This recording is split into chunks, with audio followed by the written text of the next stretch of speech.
নমস্কার, শুরু করছি অবিশ্বাস্য ঘটনা। প্রত্যেক শনিবার রাত 10টা মানে অবিশ্বাস্য ঘটনার একটি নতুন এপিসোড। বন্ধুরা, এবারে যিনি ঘটনা লিখে পাঠাচ্ছেন তিনি হচ্ছেন তিথি দাস, নারকেলডাঙ্গা থেকে। তোমরা যারা তিথির মতন আমাকে তোমাদের জীবনে ঘটে যাওয়া ঘটনা লিখে পাঠাতে চাও, অবশ্যই মেল করো অবিশ্বাস্য.ঘটনা@gmail.com অথবা দিয়ে দেওয়া হোয়াটসঅ্যাপ নম্বরে আমাকে তোমরা রেকর্ডিং করে পাঠিয়ে দিতে পারো, অথবা বাংলায় লিখে পাঠিয়ে দিতে পারো তোমাদের জীবনে ঘটে যাওয়া ঘটনা, যেটি শনিবার দিনকে নিয়ে চলে আসবো সকলের সামনে।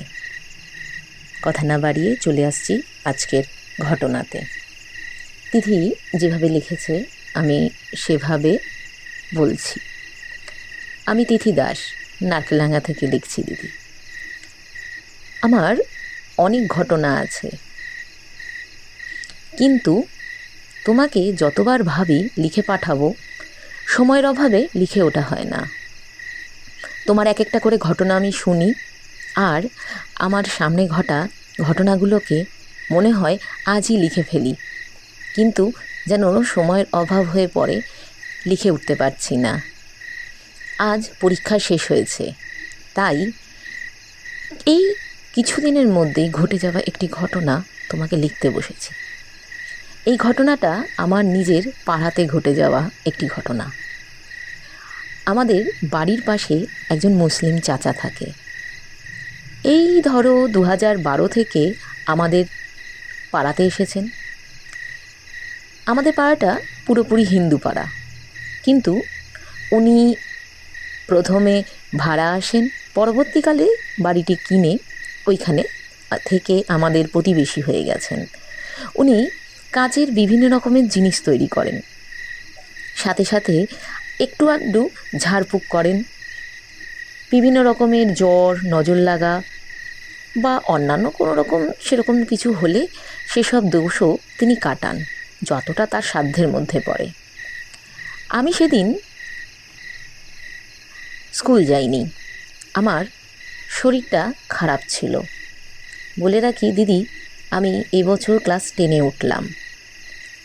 সকাল থেকে প্রায় 11টা বাজে হঠাৎ আমাদের গলিতে এক দাদা, আমার মানে যাকে বলে ঠিক আমার পিছন বাড়িতে থাকা একটা দাদা, প্রায় চেঁচামেচি করছে। মনে হলো ফোনে কারোর সাথে কথা বলছে, আর বলছে, হ্যাঁ হ্যাঁ আমাদের পাড়াতে নিয়ে আয়, এখানে আসলে সব ঠিক হয়ে যাবে, একবার এনে দেখাতে পারিস তো। বলতে বলতে আমাদের ঘরটা ক্রস করে গলির মুখের সামনেটা চলে যায়। শরীর ভালো না থাকার জন্য আমি খুব বেশি ইন্টারেস্ট দেখালাম না। এতটা ব্যস্ততা কী কারণে কি হলো বুঝলাম না। বেলা প্রায় 12:30। আবার গলিতে বেশ চিৎকার চেঁচামেচি চলছে। আমি বিছানাতে থাকা অবস্থাতেই শুনতে পাচ্ছি একটা ছেলে, এই 15-16 বছর বয়সী, কি 17-18 মতন হবে, মানে ছেলের গলা, একটা বাচ্চা ছেলের গলা চিৎকার করছে, বেশ ভালো জোরে জোরে চিৎকার করছে যে আমি যাব না, আমি যাব না, আমি মরে গেছি, আমি ওর সাথেই থাকবো, আমি থাকবো, আমাকে নিয়ে চলো, আমি ওর সাথে থাকবো, আমি ওর কাছে থাকবো, আমাকে তোমরা এভাবে মারতে পারো না, আমি যাব না। আবার কিছুক্ষণ চুপ করে যায়, পুরোটা নিস্তব্ধ হয়ে গিয়ে ছেলেটি আবার চিৎকার করে ওঠে যে আমি মরে গেছি, আমি ওর সাথেই যাব। আমি জানলা খুলে তাড়াতাড়ি করে তাকানোর চেষ্টা করি কি হচ্ছে, এত কিসের হইচই। আমি জানলা দিয়ে ঠিক মতন দেখতে পাওয়ার আগেই আমার মা এসে বলল, এখন বেরোস না, এখানে না একজনকে ভূতে ধরেছে জানিস তো। আমি দরজার ফাঁক দিয়ে দেখলাম।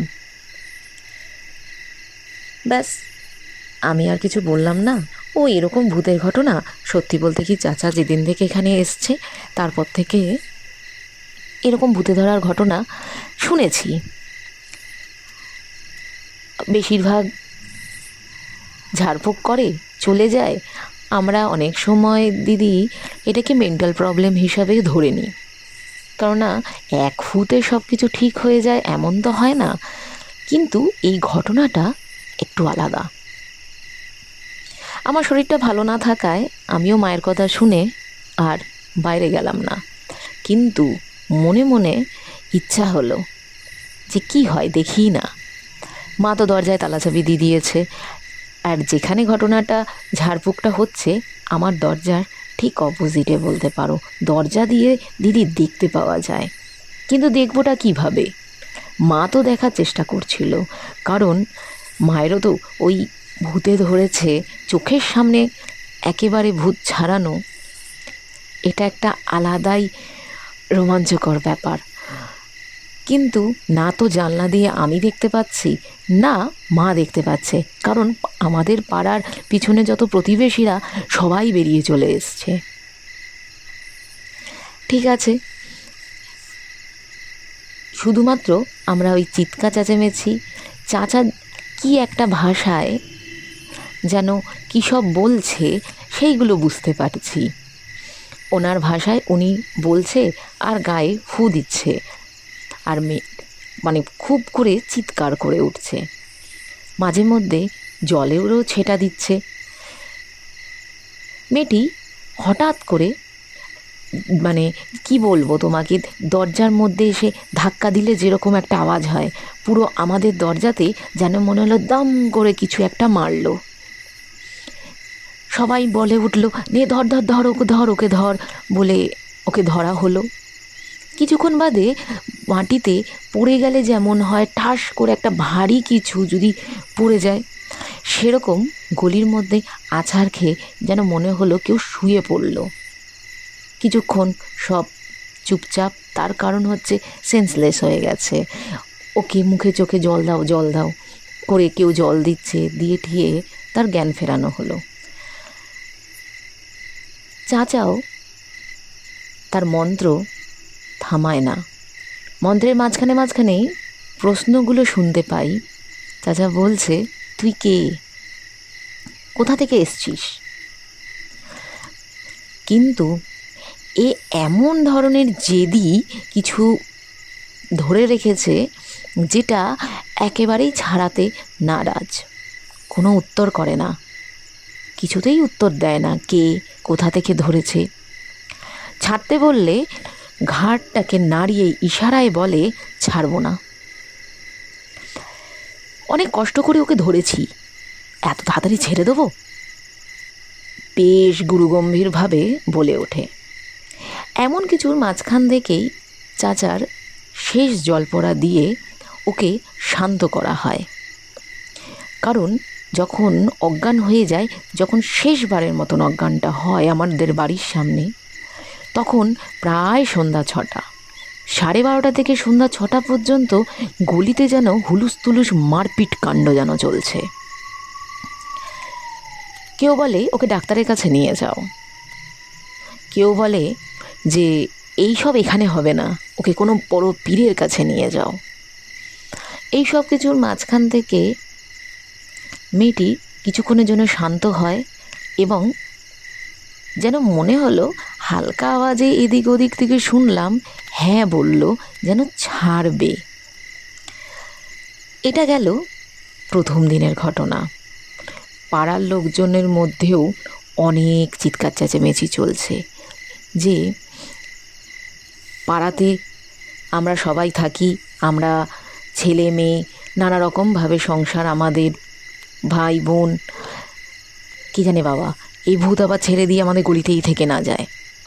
এক কাকিমা তো বলেই বসলো, আমার মেয়ের তো সামনে বিয়ে, বাবা এইসব জিনিসকে দিয়ে প্রচণ্ড চিন্তাজনক, কখন কাকে ছেড়ে টেরে কার ঘাড়ে চাপবে তার কোনো ঠিক নেই। এই নিয়ে পাড়াতে জল্পনা কল্পনাও শুরু হলো। সবাই মিলে একটা বৈঠক করলো যে চাচাকে এবার বলতে হবে যেন এখানে এইসব না করে, সে তার বাড়িতে গিয়ে করুক, অথবা অন্য কোনো জায়গা দেখুক। কেউ আবার বলে বসলো, এইখান দিয়ে হাঁটাচলা করা যাবে না, এই গলির দিক দিয়ে যাব না, আমরা মেন রোড দিয়ে যাব না, আমরা গলিপথ বেছে নেব। কেউ বললো, আরে বাবা, গলিপথেই তো ভূত প্রেত থাকতে ভালোবাসে। নানা রকমের কথাবার্তা শুনলাম। তখন সন্ধ্যা 7টা-8টা বেঁচে গেছে। কিন্তু চাচা বেচারা সবই শোনে, কোনো কিছুর উত্তর দেয় না। আমরাও সব ভয়ে ভয়ে রাত কাটালাম। পরদিন সকালবেলায় সকাল হতে না হতেই আবার শুরু হয়ে গেল দাদার সেই একই রকম কথা। ঠিক আছে, আজকে একবার নিয়ে আয়, তারপর দেখছি। আমি চাচার সাথে কথা বলছি, চাচা কি করেছে, কি হচ্ছে ব্যাপার আমি দেখছি। মনে হয় তো কাল রাতে চাচা কাজ করেছে সারাদিন, সারা রাত ধরে। আচ্ছা ঠিক আছে। আমাদের গলির সামনেই কথাটা বলতে বলতে দাদা বেরিয়ে চলে গেল। তখনই বুঝে গেছি আজকে তো আবার আসবে। আমি যে এক ছোটে গিয়ে মাকে গিয়ে বললাম, ও মামা, জানো তো আবার আসছে ওই ছেলেটা, ভূতটা ওকে পুরোপুরি ছাড়েনি তো, আবার আসবে চাচার কাছে। মা সোজা স্নান করে বেরিয়ে এসে বলল, তাহলে তোকে আর ঘর থেকে বাইরে যেতে হবে না, শরীরটা যখন ভালো নেই ও দেখারই দরকার নেই বলে বলল, যা যা দোকান থেকে কেনার আছে তাড়াতাড়ি করে কিনে নিয়ে চলে আয়। কখন বলতে না বলতে চলে আসে তার কোনো ঠিক ঠিকানা নেই। তারপরে দেখলি তো কালকে 12:30টার থেকে শুরু করেছে ঝামেলা, সেটা সন্ধ্যা 6টা বেজে গেছে। আজকে কখন চলে আসবে তারও কোনো ঠিক নেই। তারপরে যথারীতি আমি আমার যা জিনিসপত্র কেনার ছিল কেনাকাটা করে বাড়ি আসি, এবং মাকে সেদিনকে ব্যাংকে যেতেই হবে। তো মা ব্যাংকে যায়। মা যখন ব্যাংকে যাচ্ছে সেই সময় মা আমাকে বলে, মেন গেটটা দিয়ে দে, তালা চাবি দিয়ে ভেতরে থাক, যতক্ষণ না আমি এসে ডাকবো ততক্ষণ পর্যন্ত তুই কিন্তু দরজা খুলবি না। আমি তো মাকে বললাম, হ্যাঁ মা তুমি যাও, আমি আসছি। আমি তালা চাবি হাতে নিয়ে দরজার সামনে দাঁড়িয়ে বলতে বলতে বলতে মাকে দুগ্গা দুগ্গা বলতে বলতেই দেখি পাড়ার একটি মেয়ে, নাম আমরা সত্যি বলতে কি ওরকে একটা ডাকনাম যে নামে ডাকি সেটা হলো সিমার। ও এলো, ও এসে রীতিমতন একটা ভয় ভয় চোখ মুখ নিয়ে এসে বলছে, দিদি জানো এখানে কি হয়েছে? আমি বললাম, আমি শুনেছি কিন্তু দেখিনি। বলল, জানো একটা মেয়েকে না, আন্টিকে না ভূতে ধরেছে। আন্টিকে? বলে, হ্যাঁ গো, একটা কাকিমা গো। আমি শুনে অবাক হয়ে যাই, দিদি আমি তো ছেলের গলা শুনেছি। আমি বললাম, কি বলছিস রে সীমার, এটা হতে পারে নাকি? আমি তো একটা ছেলের গলা শুনলাম, আমি মরে গেছি, আমি ওর সাথেই থাকবো, এইসব তো বলছিল। বলে, হ্যাঁ গো, আরে ছেলে ভূত ধরেছে তো, ওই জন্যই তো ছেলে ছেলে গলা। তুমি জানো না, তুমি দেখোনি? আমি তো অবাক হয়ে গেলাম। এতদিন পর্যন্ত অন্যান্য জায়গায় টিভিতে বা দিদি নানা জায়গায় শুনেছি ভূতে ধরলে নাকি গলা চেঞ্জ হয়ে যায়, তা বলে এইটা এতটা সত্যি হবে আমার চোখের সামনে বুঝতে পারিনি। বলল যে, হ্যাঁ গো, কাকিমার একদম ইয়াং মেয়ে আছে, জানো কতটা সুন্দর আছে, ফর্সা আছে। সীমার নন বেঙ্গলি হওয়াতে বলল যে, ওর কথাগুলো আধা বাংলা আধা হিন্দির মধ্যে দিয়ে বুঝলাম ও আছে দুবলি পাতলি, মানে ও বেশ পাতলা, রোগা পাতলা, গায়ের রং ফর্সা। কিন্তু যখন জ্ঞান ফিরছিল এবং যখন নর্মাল হয়ে যায় তখন কিন্তু মেয়েদের মতন কথা বলছে, কিন্তু যখনই ওই এন্টিটিটা ওর ওপর ভর করছে দিদি, তখন ও সম্পূর্ণটাই ছেলেদের মতন কথা বলছে। বলে, দিদি তুমি জানো না, আমি না আমার বাড়িতে যে কাকা আছে, আমার ছোট কাকা, সে সেই কাকা একবার উকি মেরে চাচার ঘরের দিকে দেখতে গেছিল কি হচ্ছে। আমার চাচা যেই না দরজা খুলে একটা পা ভেতরে রেখেছে, ও বাবা গো, ওই আন্টিটা আমার কাকার পা ধরে কামড়ে দেয় সোজা। আর কাকা চিৎকার করে উঠে বলে, তুই ছাড় ছাড় ছাড়। তো তখন চাচা বলে, তোমরা চলে যাও, ওর কোনো জ্ঞান নেই, ও কি করছে জানে না। আমার চাচার পায়ে দাঁত বসিয়ে দিয়েছে। আমি শুনে অবাক হয়ে গেছি।